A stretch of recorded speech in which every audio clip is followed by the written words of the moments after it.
আসসালামু আলাইকুম রহমতুল্লাহি ওয়া বারাকাতুহু। অভিভাবক যারা আছে তাদেরকে উদ্দেশ্য করে বলছি, আপনার সন্তান যখন 7 বা 8 বছর উত্তীর্ণ হবে তাদেরকে আপনি এই 7টা শিক্ষা দেন প্রাথমিকভাবে। উপকৃত হবে আপনার সন্তান এবং সুন্দর শিক্ষায় শিক্ষিত হয়ে নিজেকে সুন্দরভাবে গঠন করতে পারবে সে। তার মধ্যে 1 নাম্বার হলো তাকে শিখাইতে হবে আপনাকে পৃথিবীর মধ্যে সর্বোত্তম জায়গা মসজিদ আর নিকৃষ্ট জায়গা বাজার। হে সন্তান, তুমি মসজিদের সময় বেশি কাটাও, বাজারের সময় কম কাটাও। 2 নাম্বার হলো প্রতিটি নামাজকে সুন্নত সহকারে আদায় করার জন্য তাকে শিক্ষা দিবেন।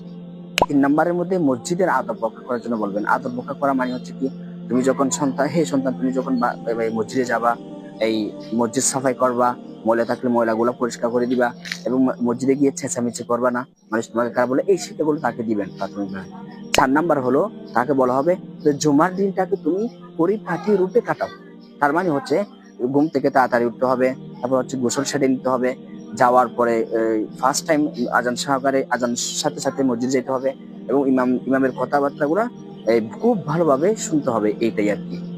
5 নাম্বার হলো বিনা অনুমতিতে কাহারো জিনিস ব্যবহার না করার জন্য তাকে শিক্ষা দিতে হবে। 6 নাম্বার হলো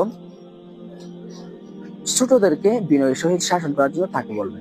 যখন 7-8 বছর হয় তারা দেখা যায় যে ছোটদেরকে শাসন করে বা তাদের দুষ্টামি করা হলো হাতের মাধ্যমে অনেক দুষ্টামি করে, এটাই তার জন্য অনেক ক্ষতি। তাকে শিখাইতে হবে বিনয় সহিত সে তার ছোটদেরকে কি দিবে, শাসন করবে, এটা শিখাইতে হবে। 7 নাম্বার হলো, এটা আমাদের খুব গুরুত্বপূর্ণ, তাকে শিখাবেন যে কি তোমার মাধ্যমে অপর মুসলমান ভাই কোনো কষ্ট পাই তেমন কোনো কাজ না করতে হবে, অর্থাৎ অপর মুসলমান ভাইকে সব ধরনের কষ্ট পৌঁছানো থেকে নিজেকে বিরত রাখতে হবে। তাকে এই 7টা শিক্ষা দেন, আপনি দেখবেন আপনার সন্তান সুসন্তানে পরিণত হবে।